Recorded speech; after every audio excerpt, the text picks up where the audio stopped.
to The Pod Has Spoken. Very exciting week for us over here with Ashleigh and Riley. We hit number 2 on TV and film on Spotify. Number 80, we peaked overall worldwide podcast last week. We're hoping that our guest today will boost us one step further on both fronts. We have from season 46, who actually played with Q, Hunter. What's up, dude? You were a fan favorite. Everybody loves you. I don't. Maybe that's true. Maybe that's true. I haven't convinced myself of that yet. But also, that's a big expectation to come after. This is the best we've ever been, and now we've got this guy who's going to take us even higher. Even higher. We're trending. We're trending up. We were trending up. Now it's a roller coaster. Oh no! Yeah, but we need to be back up on the upswing. Yes, That's what we're going to do. We just had a little bit of a dip, and now we're going to skyrocket. And if it helps all of our listeners who maybe are just listening to their headphones, we are shirtless. If you want to swing over, and smash that subscribe. Yeah. I want to start episode 3. I mean, first of all, season 50, incredible. We need more returning seasons. Is that kind of the consensus? How are you feeling about this, Hunter? Is this more exciting than what the new era has been, or is it just me being old and crabby? No, it is more exciting. And I think the reason is we don't have to spend so much time getting to know these characters. Like, we don't need the backstories. We don't need to be like, okay, who was this? Was this Jacob, or was this the guy from like Arkansas? We don't have to do that. They jump right into it. And we've seen that in episode 1. We've got beef and like mat chats going across like between Coach and Ozzy. Like, how does that, you'll never get that on a newbie season where people on different tribes are already like beefing with one another. You just won't. And so you just take off faster into it. And I think that's just a testament for what returning seasons can do. I think so too. I think that the gameplay starts immediately, and everybody has. For some people, it started before. It started before. It started a year before, even 5 years before. And not only that, all these players have preconceived ideas of how their game's going to go and how their relationships with each person is going to go, who's going to get voted out first. They have everything set, like they have it like a rough outline of how they dream their season to be. And so you go in, and sometimes having those ideas getting stomped out can be a little bit startling for people and make them then also scramble a bit as they realize the conversations they had before the game are not what they're actually getting in the game. And I do believe, I think returning seasons, we do talk about pre-gaming, and that does make it difficult sometimes to follow the storyline. But I think there is a world, maybe, where production could really be strict on pre-gaming rules and be like, if we hear that you told a single person, you're out. That's it. You can talk to people. You can have a great time going to the functions and stuff. But if you tell people you are in the circle for season 52, you're just out. We just like the zero tolerance. I mean, it's incredibly hard to try to do that. You know, I don't, it's like, do you have moles? Do you have people who are like the snitches? Like, if you can find somebody that you do. Yeah, or you find someone who's going to snitch on you, they get your spot. Like, you have people who are like, to get in, you have to find someone who's pre-gaming. Yeah, you have to find somebody who's pre-gaming. But the thing is then that person that exits would also know the other person was pre-gaming. So then like, I don't know. I don't know what it is.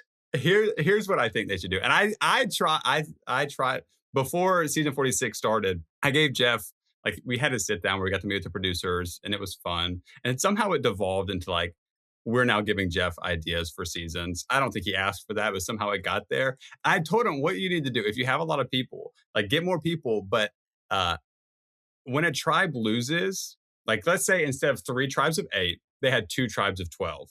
Okay. And when you lose, what you do is you draw out of a bag and you get paired with somebody on your team, and you would get voted out together. And so let's say that me and you, Tyson, do not like Riley. We've been talking trash about Riley. I like Riley the whole time. But okay, fine. Y'all don't like me. Hypothetical. hypothetical, obviously. Okay. But we go to the challenge and we lose, and one of us is now attached to Riley. And that if we vote Riley out, I'm gone too. And so I think it could take those pre-relationships that you have. Survival season. How funny would it be if you were like actually handcuffed to them for like the rest of the day?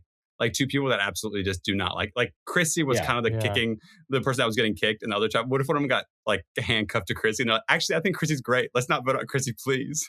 They had to wear the big T-shirt that fits both of them in it. That would be great. That would be great. And so you would be you would be disincentivized from losing challenges, because right now people could throw challenges if they have these pre-made alliances. They're pretty sure in them. But if you get paired with the person that we want to like get out of here, I think Angelina's kind of on the bottom in one, and Chrissy's on the bottom, and so it becomes a little bit more risky. And then you can get rid of people faster, because you get two at a time, like it's a double. But I don't think it was heated, or it's because you're not Billie Eilish. I know, the Billie Eilish become a pop star first. Okay, this is where it starts though. So make at the end of this, if y'all could. Yeah. I'm going to demo some songs on this podcast, if that's okay. Okay. No, we don't talk about songs. Yeah. We're going to talk about some songs here in a second. But first, let's get into it. Tree Mail shows up at Ashleigh. And this is the first time I've heard that the solid four is Christian, Rick, Suri, and Emily. Ozzy's not in there. Ozzy's not with Suri. Is Suri's number one Ozzy, or is it not Ozzy? No, I think it's Ozzy, because she wasn't the one. She didn't say that that was. She did also. Right? She did say her four was that four too.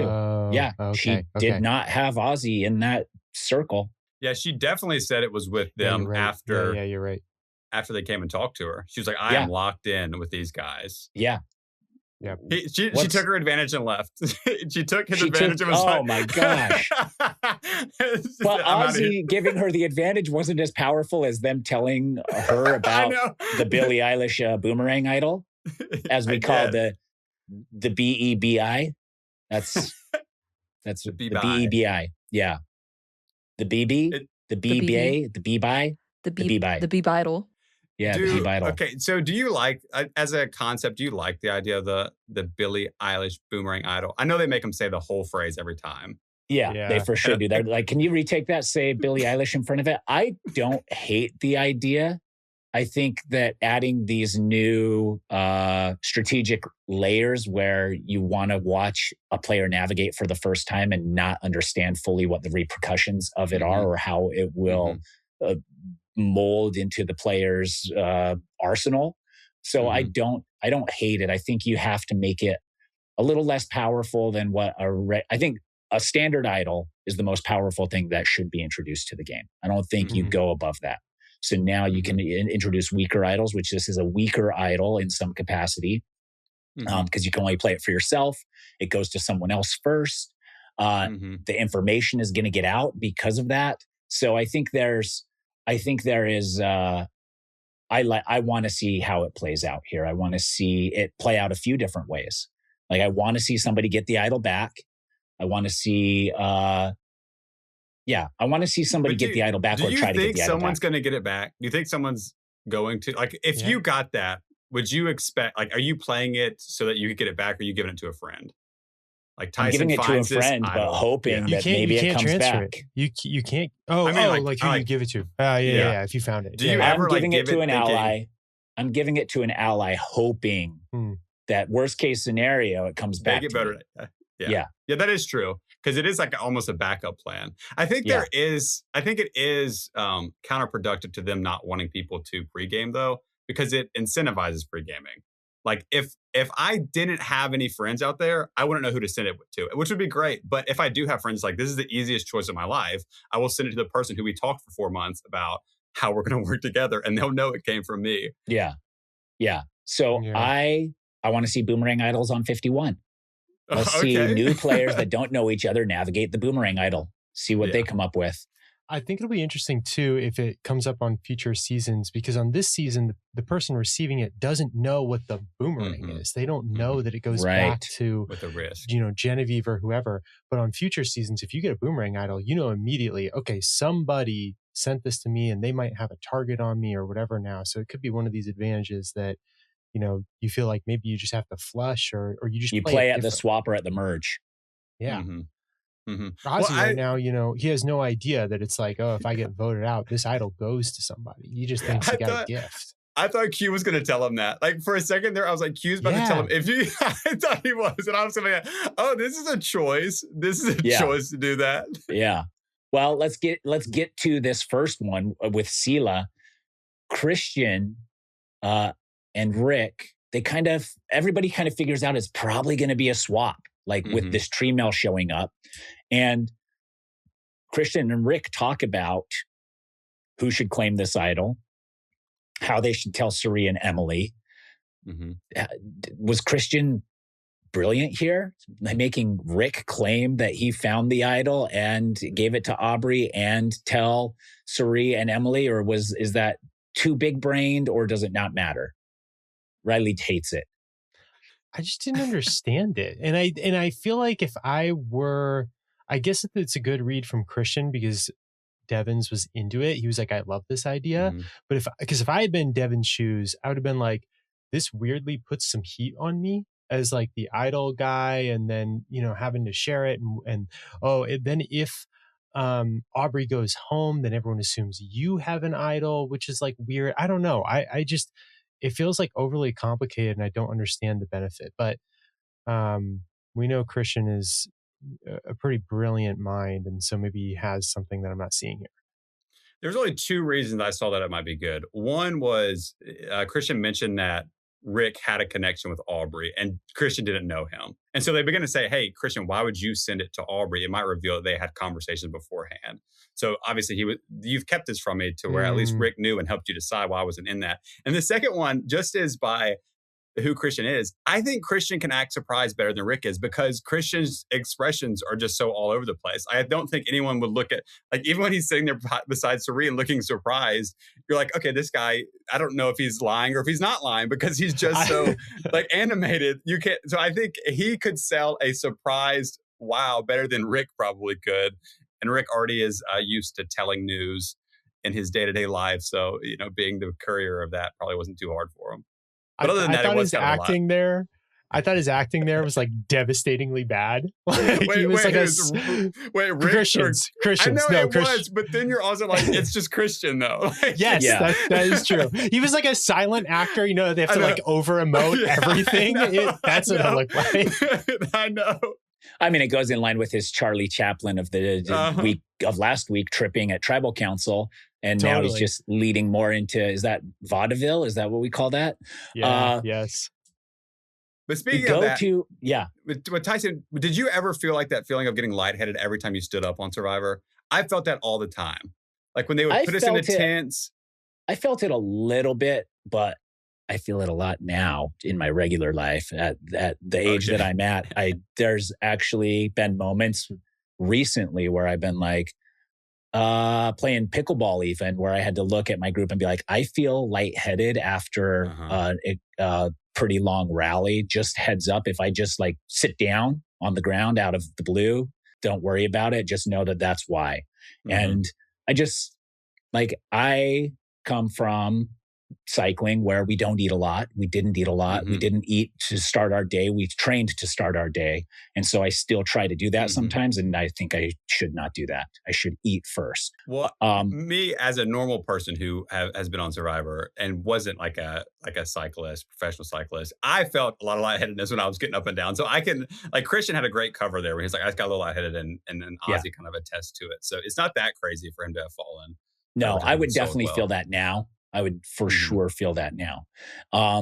And so, I mean, he covered fine. And also, who's going to just like assume that somebody's going to fake eat shit at Tribal Council, So I think it worked out great for them. I'm excited to see what they do with that hidden idol. Who knows what's going to come of it, but it would be cool if it was effective. If it was a real idol, could that work? Like if, let's say us four were in a group and we knew a split was coming. And I was like, hey, let's hide my real idol behind the voting urn. Yes. Like where the camera could see it. Could we say it's any of ours to take? Like, I'm giving permission. Because I think they would like it as like a producer. Like, that would be interesting. And you would see the idol every time someone voted. But what if someone else finds it? Like, I don't know how exactly that would work. Okay, so because, if you hide your idol in your bag or I guess in the woods, is it anybody's fair game to take? If you bury it and somebody finds it, my understanding is it's theirs. Really? Wait, really? They can't steal it from your bag. Okay. They can't steal it from your bag, but if you dug a hole in the sand and hid it and someone else stumbles upon it, that is then theirs. That is, I had an idol. I had a couple idols on Blood versus Water. And I was told if someone dug up my idol where I had buried it, it would be theirs. Is there ever a world where you would steal one of your friends' idols if you knew where they buried it and pretend like someone else found it? Like Tyson just decides to take his friend's. Maybe. Okay. I don't know. It depends. If we're friends, I feel like I wouldn't have to. You could just have a conversation if y'all two are about on the it. bottom, if y'all two are on the bottom and like it's coming. And I knew it was me. And my friend was not doing anything to help me. I guess in desperation, in the name of playing the game Survivor, you'd have to. You're on your own, buddy. You'd have to. Yeah. But then it's not you. And you played the idol. And everything went how they told you it was going to go. Now you've got some enemies. Everybody and that's the hates messiness of Survivor. That's what it is. We go to the reward mats, and Jeff is rapping. He memorized this whole thing, apparently. I didn't see any earpiece or anything. Probably one take, if I know Jeff. Fun?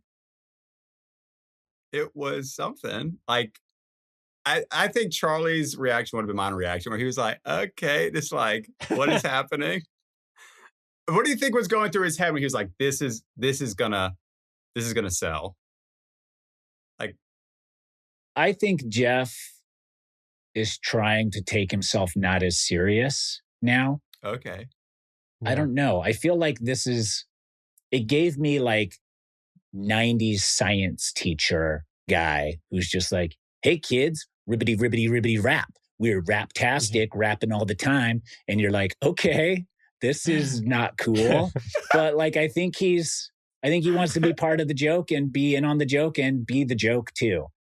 And Riley's do you not. prefer I think it's the worst Jeff moment I've ever seen.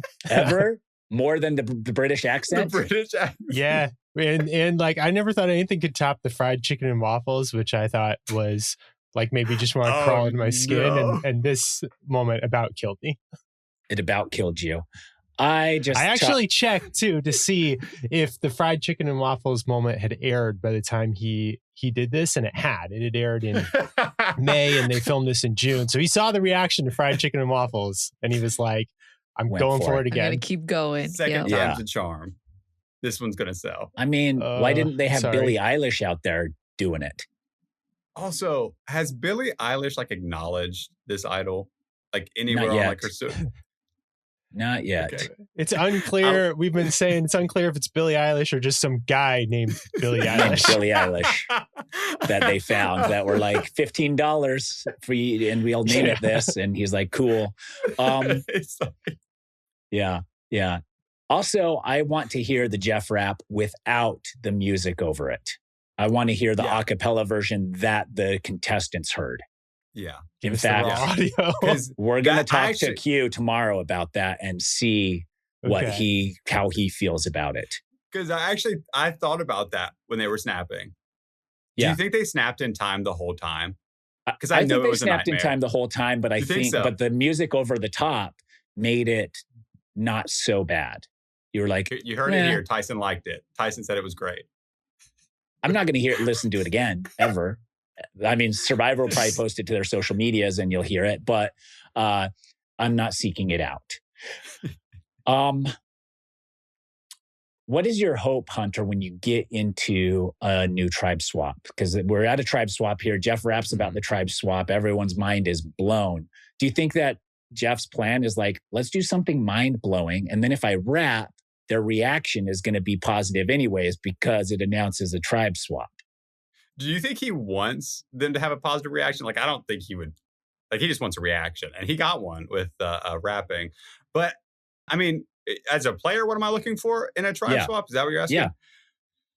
Well, it really depends on who you're looking at. Like, I wrote down, because there's so many players, I had to write down who was even on what tribe. I think I have them all written down for you. Like, I got them written down. But, like, I think if you're like an Aubrey, you're excited about a tribe swap. If you're, let's see, Chrissy, unknowingly should be excited about a tribe swap. But then if you're the people on the other side who have spent the last 6 days developing these relationships, you're like, no, I haven't even got to play with these people that I have been working so hard with and like putting up with and being nice to.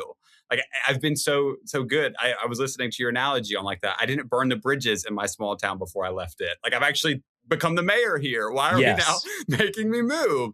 Yeah, and so, don't make me move until I burn the bridges down. Then I can move. Then we can, give me a chance. But it is funny because I know they probably set this, but like on day 7, we are definitely doing a tribe swap. I don't think they make that on the fly, but it's hard to say whether it'd be good or not before the fact. I think it may have been early for a tribe swap because we saw a lot of dynamics that were just building and beginning to fester. We had this whole tension of Q doesn't have a vote, Colby doesn't have a vote. How are they going to work through this little thing? And then we had the whole everyone doesn't like Chrissy. Like, how is this going to work? And then it's just like all for naught. And it's there we go. But it is great for you if you're on the bottom. You burn those bridges and get out of there. Then you end up on the same tribe like somehow. I mean, you're not purposely burning bridges and exiting. It's just like if you mistakenly burned bridges or things weren't going in your favor, then it's a good reset. You're not Hunter. Don't go back and be like, tribe swap in 3 days. Let me burn everything down to the ground and then go. You never know how the tribe swap's going to play out. And the bus actually just turns back around and brings you back to the same camp, dude.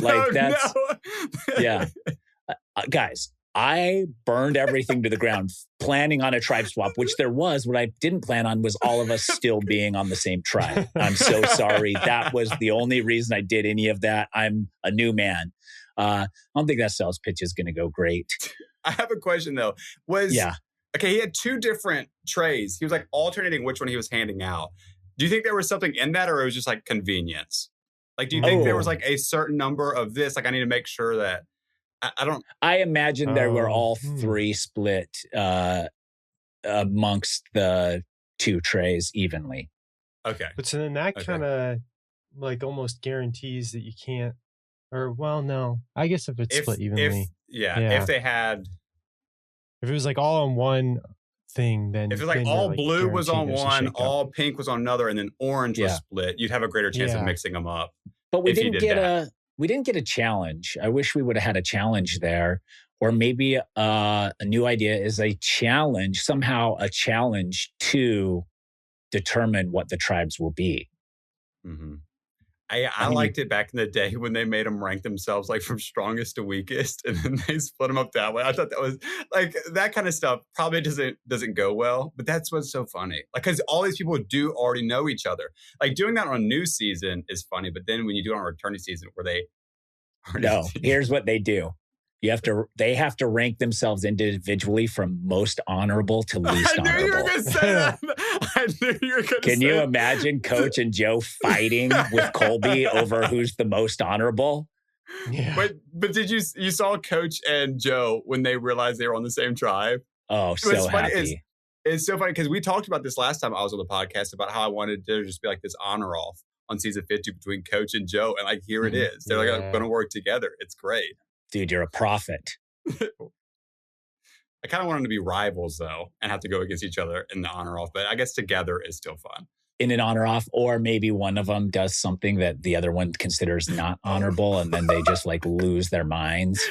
And then the other one loses their mind for being accused of not being honorable. Like, could this be the rivalry we've always wanted? Like, I really do believe, though, like, rank yourselves from most trustworthy to least trustworthy, because you can't, everyone has to fight to be the most trustworthy. Like, as a person in playing Survivor, you have to put on whatever facade that you're the most trustworthy person out there to certain people.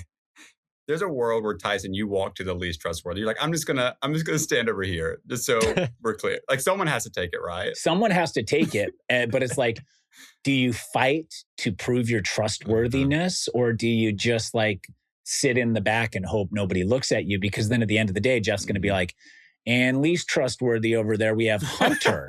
Interesting, Hunter. What devious plans do you have in the darkness of your heart? Here we are, Jeff. Here we are. So I was most trustworthy till I heard that rap, and then I changed my mind. I think that's perfect. They do most trustworthy to least trustworthy, and every third person is on one tribe. Every third person is on another tribe. That way, you're mixing up all the guys who think they're the most trustworthy are all split up, and everything's like, I don't know. I just think you could mix it in and have some fun. You got to put all the most trustworthy on one tribe and then have them lose. Yeah. Okay. I think this is like it's kind of like a heroes versus villains. We could do 2 tribes with all of the untrustworthy schemers and all the honor and integrity people on another side. You don't want middle of the roads to do 3. Like you got honor, you got, just 2. You got to pick a side. Okay.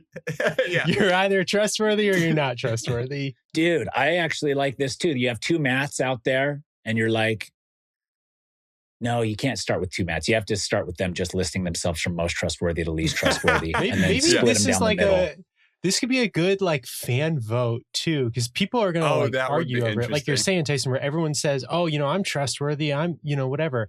And it's like, if you get put on the untrustworthy tribe and you're like, hey, what the fuck? And Jeff is just like, this is what the fans voted. They think you're a schemer. In the hands of the fans, they hate you. So you can have the fans vote, or you can have each other vote. Can you imagine have to vote for some person? You have to vote for one person who's the most trustworthy. And then it can't be you. Vote. And then you, and then whoever. What? In front of everybody. You write it on a parchment and then they read it. They're like, Joe got the most votes for trustworthy. He's on the trustworthy tribe. So-and-so got the most votes for being a schemer. They're on the schemy side, back and forth. Something like that. We'll workshop it. People in the chat, let us know. I think that there is something there. And let's see it for 51. So everybody just goes back to camp. They just get to go back. And I did forget to mention one thing. The titles are back. Is this the first year? Is this the first episode this season we saw the titles? The intro. Yeah. Did you notice the thing in the intro? The Mr. Beast coin was spinning around. I saw that. Oh, I don't even know what the Mr. Beast coin looks like. So it was in one of the promos. Beast Games. Oh, it said Beast Games on it? And had like the little Survivor, not Survivor logo, but the little like lightning bolt, which in his Beast Games means there's like a chance for him to double the money if you flip it, but like you're at risk of going home. And so there's something like that has to be. We've seen that the Survivor was on Beast Games, so I'm sure Beast Games is going to be on Survivor. So a little. Yeah, I've seen chatter about it on social medias. People are waiting for Mr. Beast to somehow show up because they were out there filming at the same time. Every week that he doesn't show up, I get like more and more anxious about it. I'm like, oh, this is going to have a bigger and bigger impact on the game the longer it goes on. It's a final tribal. He's like, if you flip this coin, you automatically win. Yes. Wow. Yeah, that's where we're like creeping toward. Wow.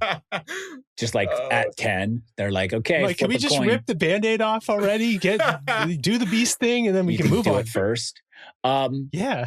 I do like the intros though, as a player. Oh yeah. It's so fun to see your own intro. You have a certain feeling and emotions connected to it. And so I'm happy that this cast got those for themselves. It is a moment where like my intro from my first season made it into like some season 50 promo stuff. So I think that some of them are iconic. Some of them aren't. Like I've had ones where I'm like, they used that sequence of me. Bleh.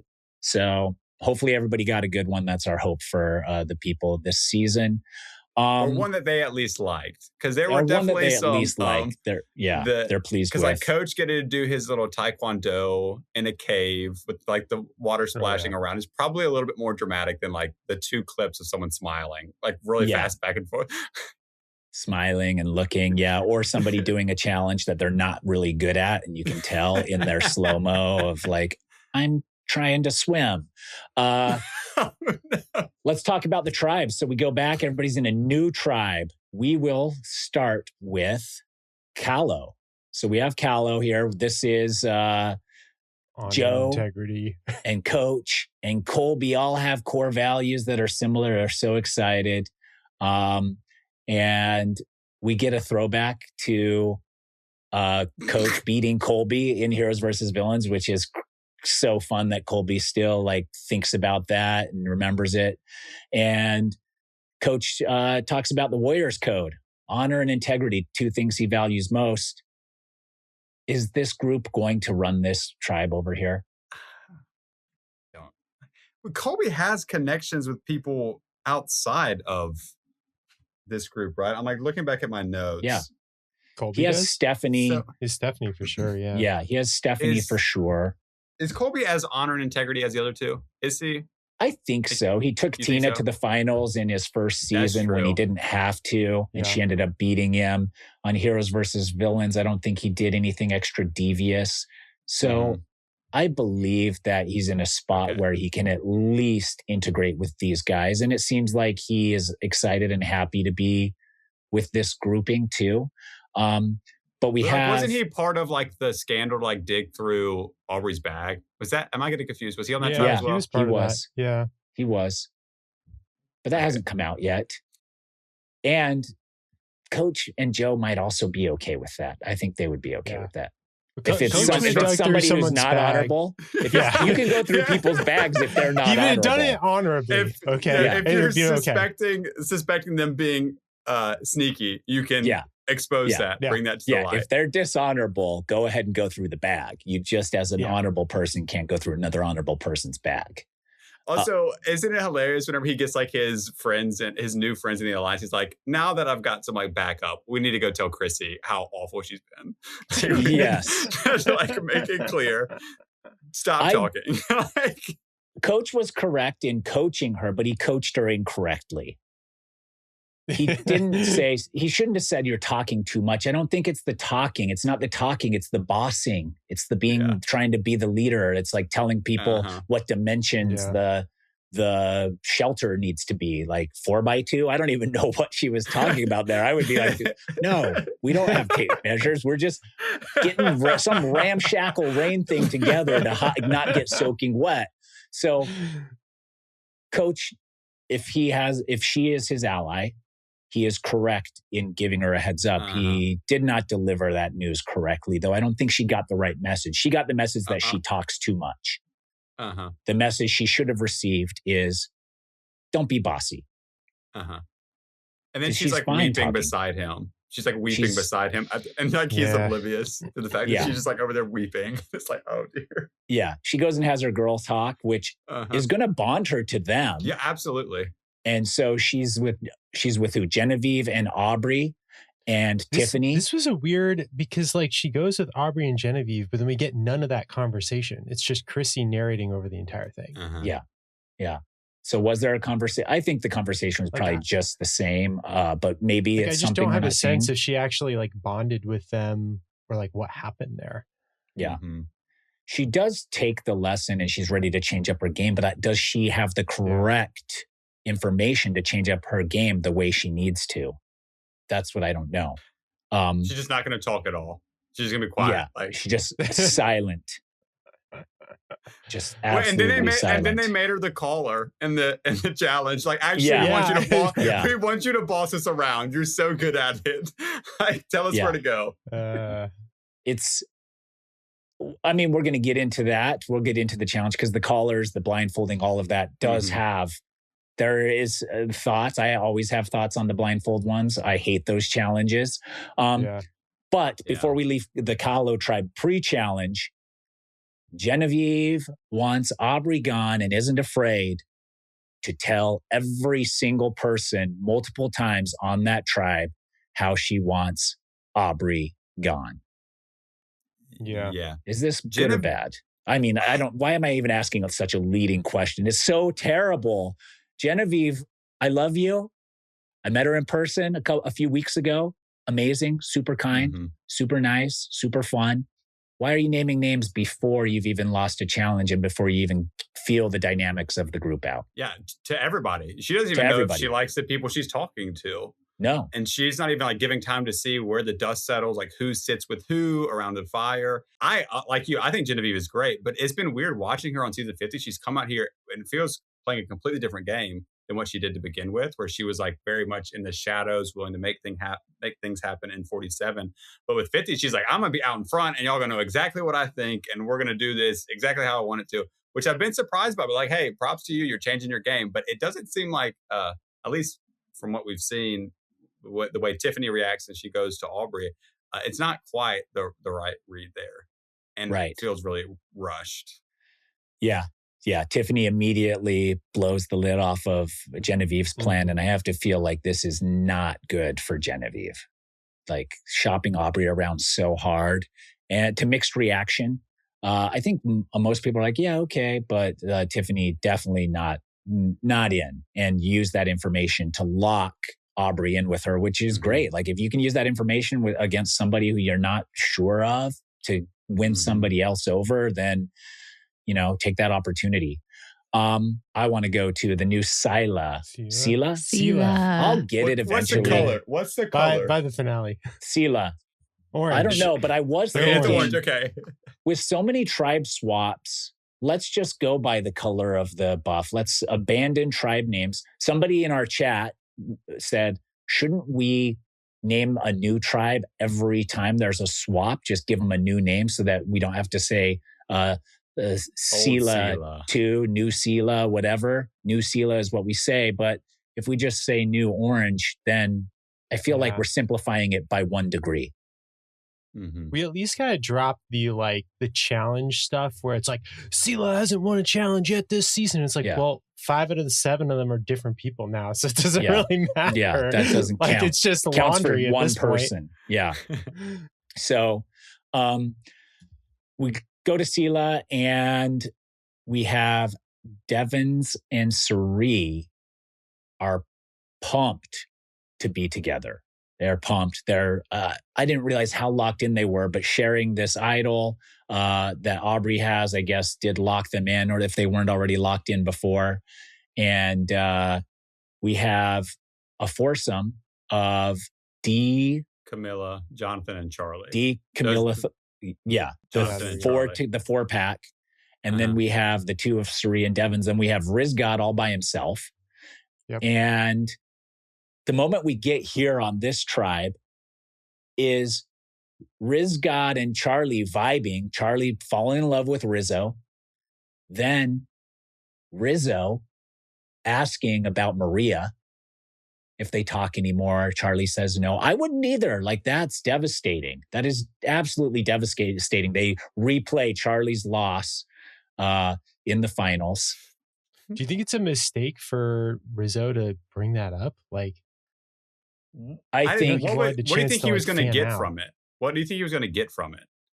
Like, was he like, you know what, this is going to put Charlie in a really great place and get him excited to work with me? Yeah, I don't know. I think just his fan brain was curious. Like, how deep is that cut? But it does not put Charlie in a great headspace in the moment. It's and puts him actually in a negative headspace as we see towards Rizzo, especially because they talk about Rizzo and his relationship with Savannah and ask him who his best friend was on 49. He says Sophie, and that he did not vote for her in the end. He voted for Savannah. And Charlie immediately is like, he has to go. He cannot be, he can't be anywhere near me at the end. Yeah. And I was surprised by that with Charlie. Charlie's reaction to this surprised me because Charlie's usually really level-headed and is like, I can work with anybody. But he, like, I guess with Rizzo picking at this scab, has just fully like fallen back into it. It's like, you will not touch a jury seat if I have anything to do with it, which is not how Charlie plays. And I think that's what makes him so successful when he doesn't play that way. But do you feel that way, Tyson? If someone's like, not gonna vote for my friend, I'm gonna vote for the best one. Because I think Charlie would also be that way. I think Charlie, as a player, would put his feelings aside and vote for who he thinks played the better game. Because, I did that. Like, I was closer with Kinsey than I was with Charlie. And I thought Charlie played a better game, so I vote for Charlie. Right. But that's interesting. Because then Charlie benefits from this same mindset that he feels cost him the win. Yeah. Yeah, exactly. And so that's what's so weird about it. I'm like, man, because it was clear that Savannah kind of swept. Like Rizzo said, it didn't even matter because everyone was voting for her anyways. But I think there's 3 ways to vote. There's probably more ways. Somebody will correct me and be like, there's a million ways to vote. There's 3 ways to vote as a jury member. Alphabetically? Alphabetically. It's who you thought played the best game, like who dominated the game. It's who you like the most, who you want to have the money the most. Like who's the best person in your mind based on your interactions with that person. And spite. Just to make sure somebody else doesn't get it. And how do you think Maria voted? Spite. Okay. See, I don't think Rizzo voted that way. I don't think his vote was out of spite. But Charlie obviously thinks it was, which is weird. Yeah. Yes. Do you think that they'll come around, or do you think Charlie will come around on Rizzo, or do you think Rizzo is dead to him? I don't know. In that confessional, Charlie was very serious. Like his face was like locked in. Like he was staring at the camera like he will not get near a jury seat. And I'm like, oh my goodness, this could go really bad. If you're like so set on voting out Rizzo, like how is Rizzo your number one enemy? I don't know. So Charlie now is going to ask everyone how they would vote in the end for their friend or for the best player or for, like, he's trying to figure, that's like all he dictates his game on now. All his moves are just based on that. I think it's not an incorrect read on Charlie, but I think Charlie, and I think he will, I think he'll come around to stepping back and being like, can I use Rizzo? Is Rizzo a guy that is trust me? Then why not? He may be hesitant to move forward too far with him, but I think Charlie will come around. It was weird how long it was. So it was like the night before when that happened, and he was still kind of like stewing on it whenever he had his confessional the next day. I was like, man, he's really holding on to that. Yeah. But Charlie's level-headed. He'll rally. He'll come back. That's what I think. I think it's interesting that it seems like this season has a lot of overcorrection from a lot of players for whatever they did in the past. Like even with Joe, with Genevieve, like they're like, oh, I did this wrong last time. Let me just very much do the opposite. And it's almost detrimental to their game. It for sure is. Yeah, but they're also learning the lesson, which I feel like when Joe is going to be around like actual honorable players who are like literally playing the game, but like in the Survivor honorable way, he's going to learn what that actually means. Or what Genevieve is going to learn that saying Aubrey's name to everyone is not the right thing to do. It's just weird. It's weird to see everyone overcorrecting this way. Swing the other side. Yeah, if I had an idol, I would play it even if I was like had the necklace on. Like I'm just playing it immediately when I walk in. Yeah, just immediately. Like, Jeff, here, everyone from 46 gets an idol and just like plays it at the challenge. They're just like, here's my idol. Forfeiting my idol. Exactly. Ashleigh, to your point, I think that's pretty standard for returning players. Like, you've played the game, you lost the game, you have regrets. You look at your game under a microscope and decide what hurt you? Where did I go wrong? How did that happen? If you lost in a jury vote at the end, you have to say, okay, I didn't manage the jury properly. People didn't vibe with me the way I thought they were. You're readjusting that. If you got voted out before, you're adjusting the reasons you feel you got voted out. And what really sucks about playing Survivor is you get one shot. Okay, once in a lifetime. You come back a second time and you overcorrect now. That also sucks. And then you go back a third time, and you're like, I'll meet in the middle somewhere. And then like, it also doesn't work. And it's just like never ending, weighing on the back of your subconscious brain. Like, where did I go wrong and how do I correct it? And I don't want to overcorrect, but like not everybody, but most people are overthinking their thing. And I think, honestly, I think Mike White kind of has the right mentality here where it's like, take it for what it is, enjoy it. Have fun. I'm here. This is ridiculous. Let's watch Coach be absurd in the ocean. This is hilarious. Like, as a returning player, like, you have to kind of put yourself in that mindset. But isn't that kind of like really easy for him to do? Like the guy who's going back to like film in Paris and like, he's not trying to like change his life with this. Like, obviously this is a vacation. It's like it's like less than what he usually is. And so he's just getting to have fun and like do whatever. He's like, I'm getting like just having a chance. He went and got fit and left. But I do have a question because I was thinking about it. As a returner, you've returned multiple times. Sometimes you did well. Sometimes like you won. Sometimes you didn't.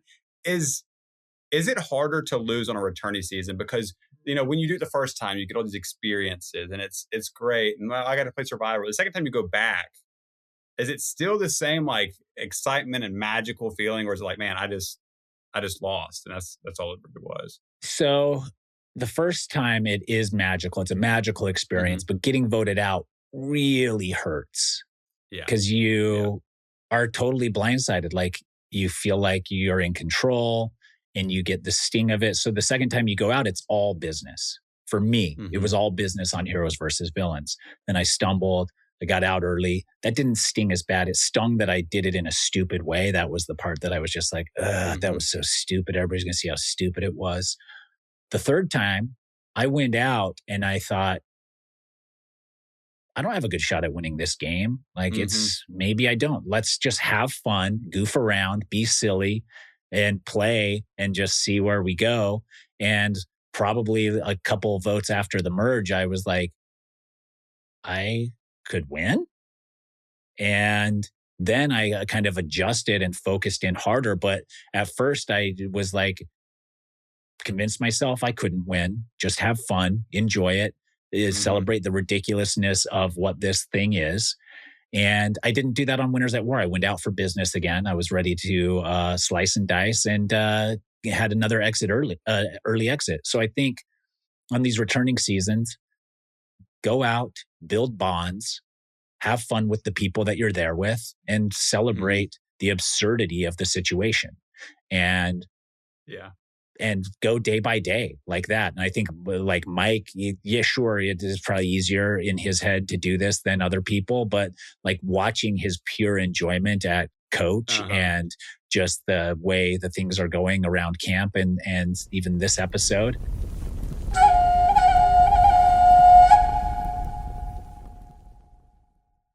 As we get to the Vatu tribe, we get all the David versus Goliaths there. We have Mike, Angelina, and Christian. And Mike is buddies with Ozzy in real life. So Mike's absolutely loving this swap. He's in such a great position. I didn't even touch on Emily at the tribe swap. Christian leans in and whispers to her about the idol. Oh, Ashleigh, you have a reaction to this. Was Christian wrong? Was Emily wrong? This whole situation is just so funny. Like, first off, I don't know why they told Suri before Emily. I understand Emily was like hanging around everybody at the camp, which is also very cool of her that's her overcorrecting step, is to actually connect with people. Great job. They should have told her before Suri, in my personal opinion. And then she immediately goes, oh my gosh, they hid that from me. When I'm like, no, he just told you. And then she tells everybody. And it just feels like very much giant ball of anxiety. And I really enjoyed it as a viewer and got really frustrated thinking about their game. Emily is so lucky that no one was upset with her after that, because what's going on? Everyone should have saw like, dang, this girl is just telling everyone's business. And she's talking to everybody. Like, nobody noticed that. She's so lucky. Emily should have gone this episode had everyone just talked to each other about Emily talking to everybody about everything.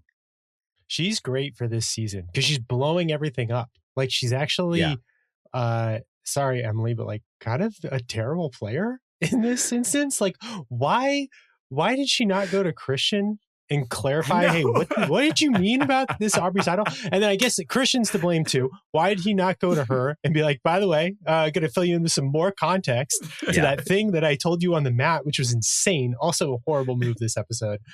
But yeah, they should have at that point just not told her. Emily is just blabbing, like anything that she is told. She just like talks to somebody in 20 seconds. She's like, this is my new best friend, and tells them everything. It's incredible. I don't now have a good feeling about the information I gained from them and also shared with them. I will now go back to the other side. And the fact that she just tells everybody on the tribe both sides of the thing, and she's right there in the middle, and she gets to decide. And it's just like, it's crazy that it went that way. Eventually, some people are going to fact check. They're going to cross-reference some things and be like, holy smokes, none of us can play with Emily because like you can't tell her anything.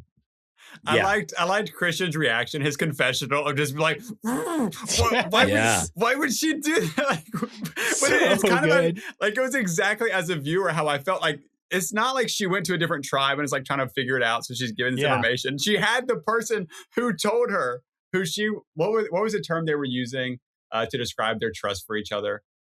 Like basically unwavering trust in one another. Until you mention something that maybe I don't quite understand, the trust is gone. Like they're playing me. They're playing me so hard, I'm leaving. Yes. Which is correct information. And it's good information to have. The fact that she's just like, no. Christian could have told me that anytime, but now he's out. I'm with a new group. And then he goes with the new group and she's like, Q and Stephanie just sound like they want me to just be with them. So I'm out there. And then she goes back and to Angelina specifically, she bonds really tightly with. The third party in the group is like, you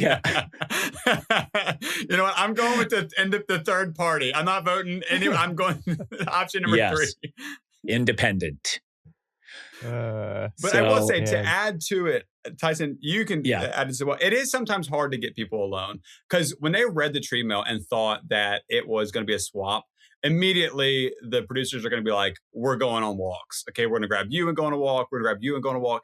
And so in the time of getting pulled, Christian and Rick had to have their conversation to figure it out how they were going to approach it. So they may have both been on walks at separate times so they couldn't talk. And then when they finally get their plan, Emily may have been on a walk. And so and then you're loading up, they lock you down. So it's hard. It's not as easy as it sometimes seems when you're just all hanging out on the island.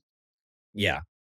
I feel like once they get to the challenge, though, Christian just needs to settle down and be like, the chance that Emily ends up on a tribe without me or Rick or even Sari on it is like pretty slim. So someone will be able to fill her in. She'll probably be a little bit upset that she wasn't filled in earlier, but that's going to be. But they don't have to fill her in at that point, because if they get on a tribe with her and they're not with Aubrey, then now you're fine for the time being.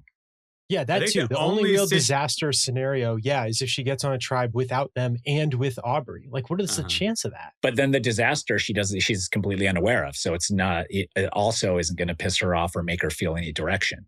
So, and then you're like putting yourself in this compromising situation too, where the tribe is swapping. You're pulling someone over, whispering in their ear. I'm like, did anyone else see this? Did you just watch like Christian and Emily like?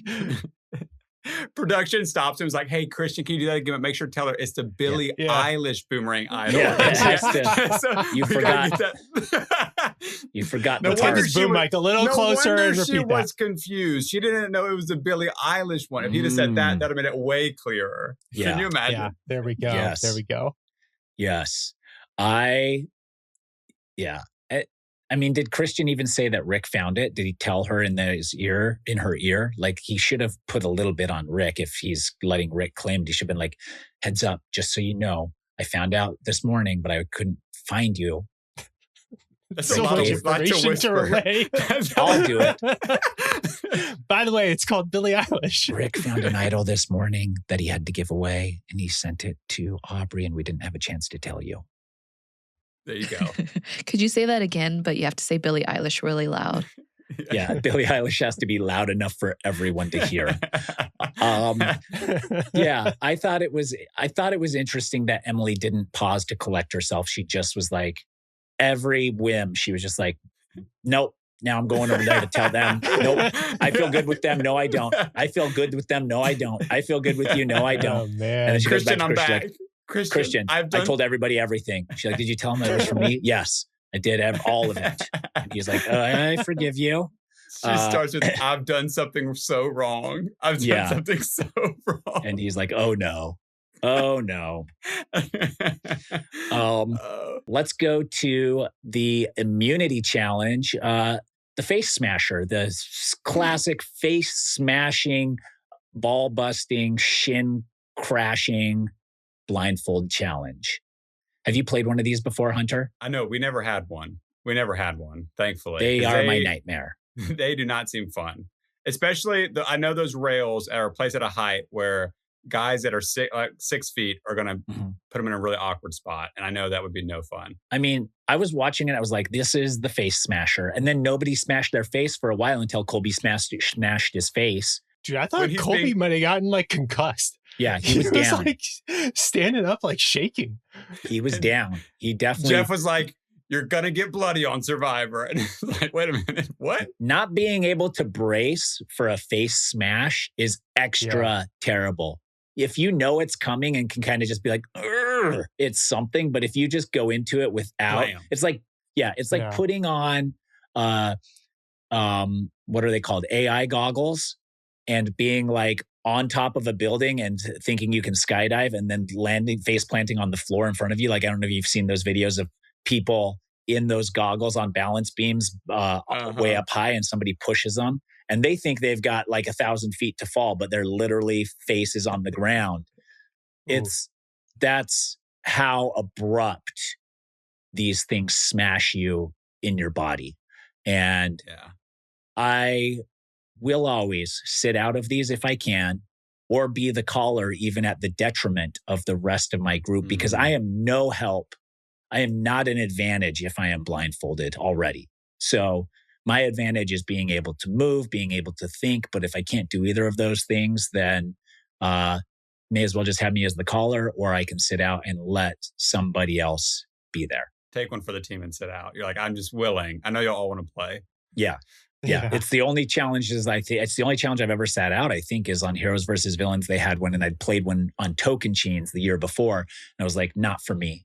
It's not an advantage for my tribe to have me blindfolded here. So I'll just let somebody else do it. And then next time I'll know for sure I'll play because I can't sit out 2 in a row. Mm-hmm. Yeah. So that's one of the things that you need to practice for Survivor is like, of course, grip strength, how to make a fire, blindfolding yourself and running through obstacles. I don't think it matters. I think smacking your head over and over so you can build up an immunity to getting smashed on your shins really and head and stuff. Yeah. Just thicken up that skull. Yeah. Were you all surprised by the callers? I was like kind of surprised. Yes. I had them noted here. We have Christian, not particularly known for loud. Chrissy, I don't think also known for loud. And Camilla. Known for being bossy. Known for being bossy and also for talking, apparently, but not for being loud. And Camilla, also not loud either. Not loud. Maybe this is the big brain move. Yeah. The big brain move for Chrissy is, if I'm the caller and I spend this whole challenge just shouting and shouting, my voice will be so hoarse by the time we go back that naturally I'll tone it down there. No, that wasn't. Riley, stop. Also, is it weird that Coach wouldn't want to be the caller? Like, with the name like Coach. You don't want to be the leader if you can help it, because all the blame falls on that person. Right. All the blame, whether you're too quiet and they can't hear you, whether you give bad directions, whether you give good directions and people are following them improperly, you're getting the blame for the loss. It's all on you. And so I think that is the risk that people are unwilling to take. But I am being the caller every time because I am not smashing my face. Like watching Colby do it brought me pain. I'm sorry, Colby, that you went through that. And I also respect that you were willing to just dive headfirst into that thing. But I don't want it for myself. And I don't wish it upon anybody. Camilla was right there and could have prevented that. She helped everybody else after she saw. She just needed one person to smash real hard before she was like, oh, and everybody watch your faces. By the way, P.S. Watch your faces. Colby, are you okay? Sorry, Colby. Yeah. She did get them to win though. And by quite a large amount, they finished their puzzle before and got some chickens. We'll see how those play out. Vaatu loses with Christian. They weren't even close.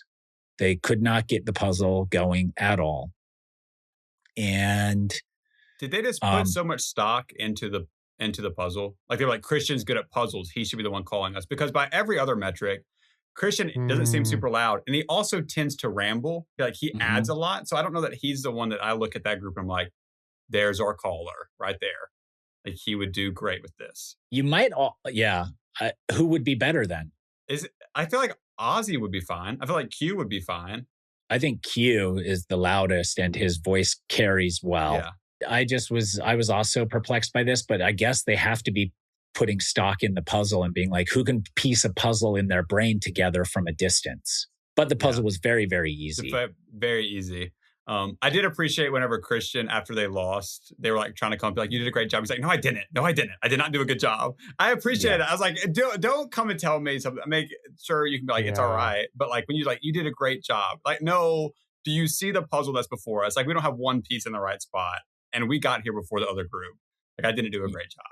Yeah, I agree. I think I think it's okay to take the blame here and be honest. It would be more weird to be like, we all were a team. We all kind of lost together, Like even people you would see on different personality be like, I told them left and they went right. And now like that's the reason. Because when I said left, they went right. And they were, after that many rights, they were 2 degrees off of the 3 lefts that I gave them because they were the opposite 176 degrees. They should have known exactly what I meant. They should have known what I meant. Yeah. I said stop and he pushed his face into the pole like at full speed. That's not on me. Did you hear what Christian said whenever he was trying to guide Ozzy through the challenge? He said, all right, rotate it. And Ozzy did it one direction. He said, no, that's a twist. I need you to rotate it. Yes. It's like, what's this? Like predetermined the difference in a rotate and a twist? A twist, a rotate, a roll. There was a lot of them. I was surprised though at some of those instructions. It seemed like Camilla's group was getting it so fast. She's like, rotate towards you. And she flipped it over and it was like, wow, okay. So they were in sync and good for them. We go back to the losing tribe, Vaatu, and we get Mike just telling Stephanie he's voting for her. But then as it plays out, it's strategic. At first I was like, Mike, what are you doing, buddy? He was putting himself out there. Is that ever a good idea to tell someone you're voting for him? It was really weird. But it's like, what was funny was every time he talked about who he was going to vote for and he said he's going to vote for Stephanie, I found myself believing it again. Like, oh, wait, no, he's not voting for Stephanie. Like he went to Q, he's just so open and blatant about it. It does really sell because they already know these 3 are close. And he's like, I'm not going to vote for this person. And if he knows Ozzy's close with him, he knows he's not really at risk because he's got 3 and Ozzy. So then they're not going to vote for him. So I guess he has the liberty to do that. Versus Christian, who they corner him and he has to lie. Like, I could possibly vote for Angelina if you wanted me to. But Mike knows he's in a good spot. Well, or he's just confident in his spot. Yeah. Like maybe he doesn't know. Maybe he believes he's in a good spot. Knowing, believing, 2 different things. He believes he's in a good spot and he's not even planning to vote Stephanie. He sets this plan in play and Q kind of buys into it because Q is like, just vote for me. He's thinking it might be a split. And so if he can get Mike to vote for him, it might create a tie or a scenario where they have the advantage. And then Q tells Mike he has an extra vote. Is this good? Is Q scrambling or is he feeling the heat and pressure and deciding now's the time that he needs to put everything out there that he can? Yeah, he's throwing stuff at the wall and hoping it sticks at this point. I mean, I think there's probably a lot that we miss in the attempt of the producers to try to make this like a little bit more on edge or interesting. Yeah. But I think Q saw the writing on the wall pretty early. Like he knew, because he can't even make up this lie that he has an extra vote because Ozzy knows. Ozzy was there whenever. Yeah. Ozzy must have shared with Emily that Q didn't have a vote. And then that just means that group, like Q's just DOA without a vote in this. Yeah.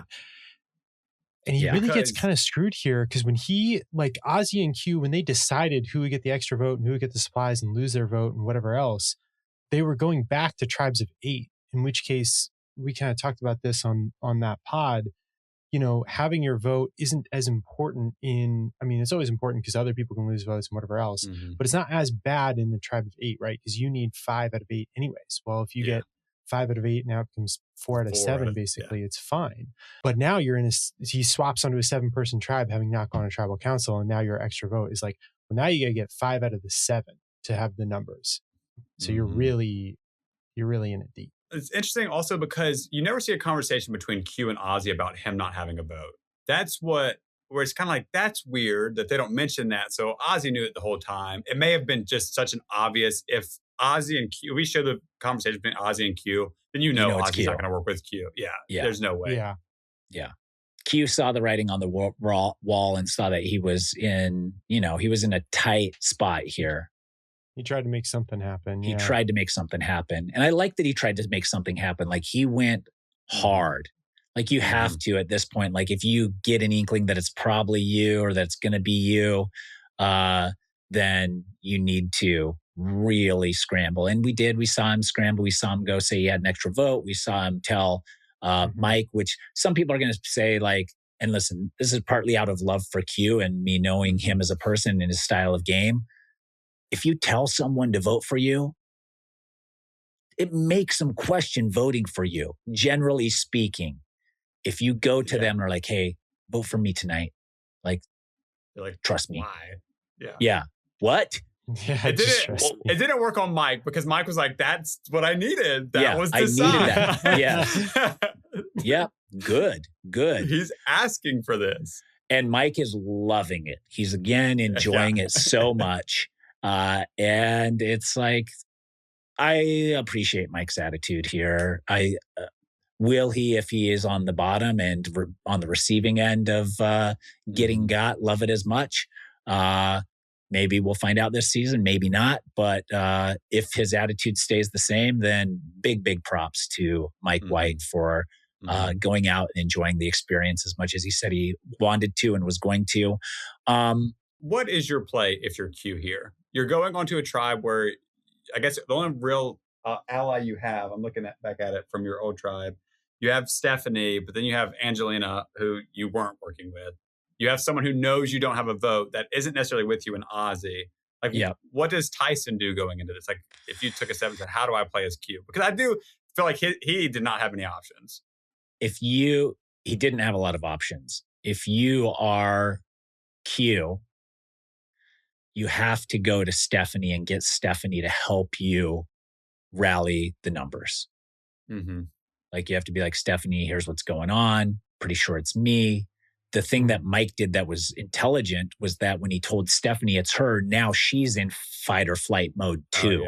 He puts Q's only ally in a fight or flight situation where she has to believe that if she doesn't go with the other side and vote Q, she may be the target.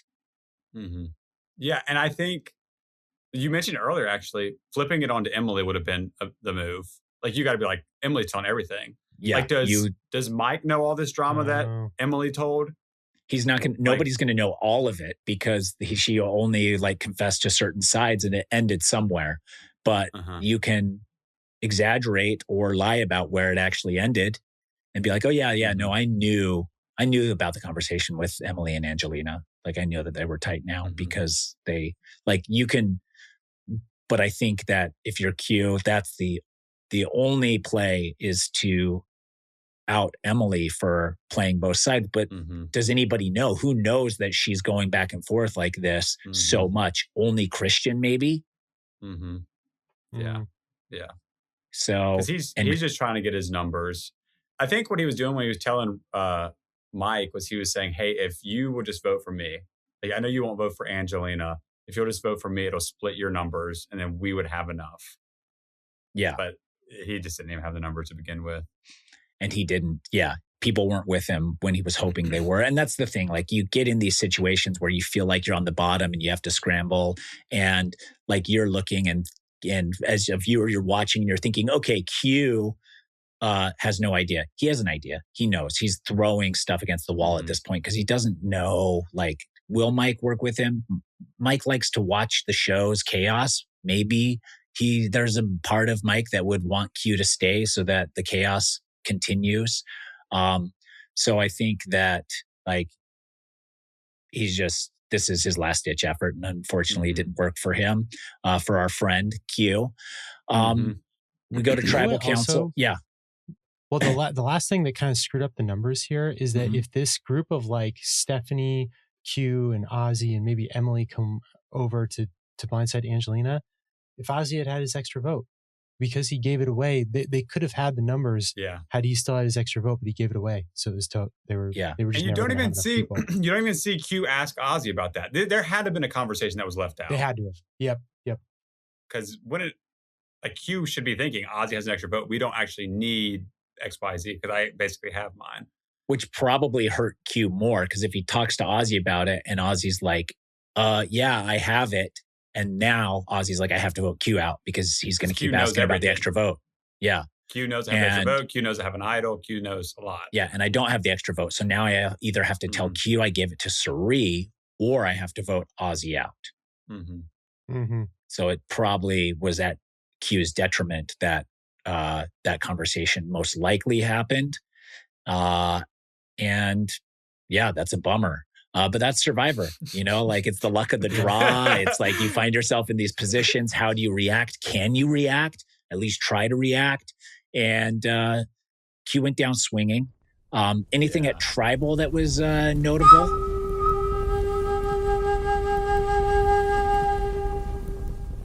Did Jeff get annoyed at Christian when he interrupted Mike? No, I think he just was poking fun at Christian. Interrupting one of the greatest storytellers, which I thought Christian weighed in fine there. Yeah. I thought Mike was wrapping up what he was saying too, but it just became this whole thing. I was like, oh, I can't tell if like Jeff was actually kind of annoyed. No, I think the banter between Christian and Jeff is playful and fun. And I think that Jeff was just kind of razzing him a little bit for doing that, knowing that Christian would also laugh at himself for it. Yeah. So yeah, that was fun. And Q exits. And the last thing is, as Q exited, I noticed this. I had to rewind it 3 times. Q looked at Ozzy and said, "Was this you?" The caption said, "Yeah," but Ozzy's head went no. So I did a little diving personally and found out that Ozzy actually said, "No, not yeah." Well, there you have it. Yeah. News he said, breaking. Nah. He said nah, and if you go back and watch it, it's a nah, not a yeah. But it is soft and it is muffled. The caption is yeah. Wow. They captioned it as yeah, but you watch Ozzy's head go like no from the back. Huh. And Q still fist bumps him and walks off. So why do that? I mean, it doesn't matter that much. It's not like Q's on the jury and you need to like maybe the editors just heard. Yeah. Yeah, they may have just thought it. Just misheard. Yeah. Because it wasn't a no, it was a no.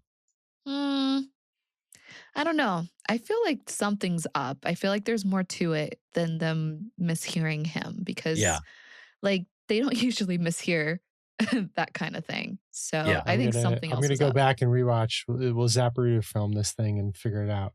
Okay. Rewatch it. And Q, very positive about his exit. Yeah.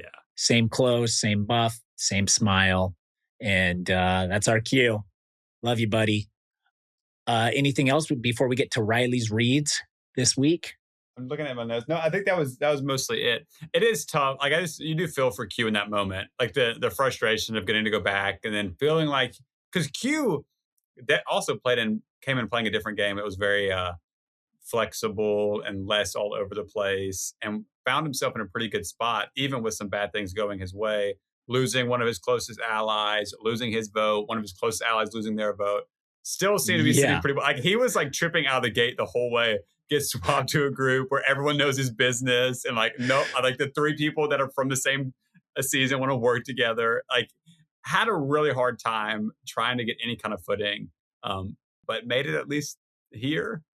Yeah. My hope for Q is that the next time he comes back, I think he's a player that we will see back again. If they do more returning seasons, like Jeff said they're going to do, is that as everything just seemingly went wrong for Q, let's have everything go right. Because I think the Q on TV that we see where everything is just falling into place for him is going to be hilarious. Like it's his season to be like Mike White on this season where everything's just going well. Or even Ozzy where like people are giving him idols and he's in a good group. And because he would have, because you saw how like kind of solemn and quiet he was at Tribal Council. That like this episode, he was very quiet. You didn't see much from him. Whenever he's on top of the world. Yeah. He'd be chirping. Yeah, absolutely. So we'll get to talk to Q tomorrow for Exit Press. So tune in for that. Let's get to Riley's reads. Riley, what do we have? Let's talk about who did the most to advance their game on this episode. I believe Tiffany going to Aubrey and locking Aubrey in tight with her to the point where Aubrey was almost in tears. I think we haven't seen a lot of Aubrey we haven't seen a lot of Tiffany this season.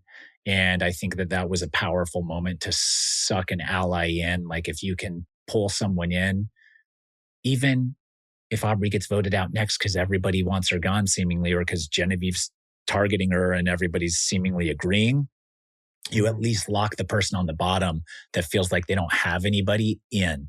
And if you get enough footing to change direction and you guys are all of a sudden on top and you have this tight alliance because you were the person that gave them an olive branch when no one else did, that can be really strong. Yeah. And I don't think anybody sees Aubrey and Tiffany as a pair. So Tiffany could very much go along with the group and find out what's happening and play both sides pretty easily in that moment. To give someone different, I think Rick Devens at least really locking in Sari, him and Christian locking in Sari was good. The blunder with Emily was pretty rough, but it does seem like Sari is ready to play ball with them. And I think Sari is good for a lot of reasons. One being she's just good at this game where she can make people feel comfortable, but also she's this giant target that will foreshadow or overshadow you in a lot of capacities. So I think Rick and Christian did do a good job with that. I'm going to say Mike White. He's been doing a really good job at being just having a good time guy. And he said he wanted to be that person from the very first episode. And nobody, even when he's like looking at you straight in your face and saying, I want you to go home, they still don't treat him as a threat or anything else. So I think that's going to end up making him go a little further than even he's expecting. Just no strategy. Yeah. I'm going to say Chrissy. Just her, getting the information that she needs to temper things a little bit. Getting the coaching. Yeah, getting the coach coaching. That is important because she was basically cruising toward the swap. Just helps her immediately too because she was cruising toward being a boot. If that tribe went. All right, opposite side is who damaged their game the most. Ooh, who damaged their game the most? Maybe Emily. It might not, like her sharing all that information with everybody. Like if she doesn't slow down on that or correct herself and hope it just goes away, then that could be a problem. Yeah. Yeah. But it's so weird because that's such the group that she injured or hurt is Christian, I guess. And he seems like he's like, I've just got to forgive her and it's ready to move on and make it work. Yeah. So who knows how it plays out. I think there's potential for Charlie to hurt his game here. I don't think it actually has damaged it yet, but there's this inner thinking that you're if he doesn't get out of that headspace, he is going to do damage. I didn't feel like a whole lot happened this episode. It wasn't like you saw a ton of stuff other than Emily going around talking to everybody. So Emily did what could have been damage that didn't play out. And then maybe Charlie's setting himself up for trouble. I think Emily's really lucky that she didn't like mess up her entire game this episode. Like, I don't know how she didn't manage that, but I think Genevieve probably damaged her game the most. I think she did talk a little too much to everybody. That was going to be my other one too. So I was going to say Christian damaged his game the most with the weird Matt chat idle divulgence to Emily, and then subsequently when they get put on the same tribe, it wasn't like Emily was like, all right, cool, we're good on the match. She was like, wait, what's happening? Right? Wait, what? And so you it's hate like, me? Yeah. So I don't know how Emily was allowed to go have so many conversations with people before Christian pulled her aside and was like, let me share you the full story, everything I meant, blah, blah, blah, and whatever else. That was like an unforced blunder, I feel like. Okay, let's do winner picks. And then after that, we will do the next boot. So, Tyson, who did you have last week? Last week? Who did I have last week? You had Christian, I think. Yeah, you had Christian. I had Christian last week. Ooh, he had a little bit rougher episode this week, but he ended up correcting maybe enough. I will, I'm looking at all the names here and the tribes. All 21 or 28 of them now. I'll stay with Christian. I think if Christian, because he's in a good group right now. He's got Mike and Angelina from David versus Goliath. He's got Emily with him there, who is with Ozzy. I believe that he's in a good spot. And if he can come back at the merge with Rick and Sari, then he'll be. So I'm going to stay with Christian. I'm going Christian adjacent to Rick. I think this wasn't a very exciting episode for Rick, but he's got himself so padded with different people because he's so close with Christian. And Christian, if they get back to a merge, he's bringing in those two other people from his season. And he's got Sari on the other side of him. There's just so many people around him that are willing to work with him that would be viewed as bigger threats. Like, you've got to get out of a group of three and you've got to get out Sari. And so this gives Rick so much time to get footing well into a merge if they make it there soon enough. Even though it wasn't much of an episode for him, it does seem like that. I think Tiffany, she stays low under the radar. She's connecting with people who we didn't expect her to connect with. She's getting all the information like from Genevieve, like, oh, that's who we want out. Just kidding. I'm going to go talk to Aubrey about it. I think she's doing amazing. I'm going to stick with her.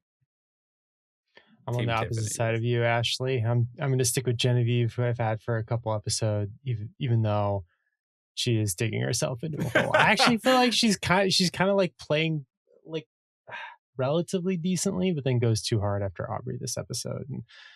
And man, speaking of which, what did y'all think about their stare down? Aubrey and Genevieve's stare down in the first episode. It was like uncomfortable for me. It was crazy. Really I was weird. Like, it's just two gamers understanding that they're lying to each other and understanding that they understand that the other one is also understanding that they're lying. You just are like in that position where you're like, I know you're not telling me the truth. And both of them are thinking that. And they're just like silently agreeing with it. I have a similar standoff with Paul on House of Villains, where I understand that he is not really on my side and he understands that I'm not on his side, but we both in that moment pretend that we believe that each other is that we're together, but we both in our hearts know we're not. Yeah. All right. Who's going home next week? Ooh, which tribe is going to lose? That's the first question. Does Vatu lose again? See, you're saying the names again. I got to remember what colors they are. I think Vatu loses again. But then we have Christian, Mike, Angelina, Emily, Ozzy. Outside the vote. I think Stephanie. I think Vatu with Stephanie exiting. Like, I think she's just like kind of on her own there in that group. Let's see. Okay, then I'm going to say, what's the orange tribe's name again? Is that Sela? No. Sela. Yep. Well, I'm going to pretend in the world that like Sela loses, and so we'll get a different, because there's so many people. Yeah. I think is it going to be, I think Rizzo's going to get targeted. I just think people are not going to see him as the threat there. I'll say Charlie may work himself into a weird spot, because why would they show all that in this episode to like build up for nothing? And so maybe that comes back to bite them, and people are like, what's going on here? So we'll say Charlie. Okay. I think the Kahlo tribe is going to go to tribal. And I think that either Genevieve is going to be able to get votes, or she won't be, because like Coach and, you know, Joe and them are going to be like, oh, she's talking to everybody that's not loyal or honorable and stuff. But no matter what, Aubrey has a idol. So she's going to be the one determining who's going to go home at the end of the day. So I think that it means that Genevieve will probably be going home if that happens. Riley?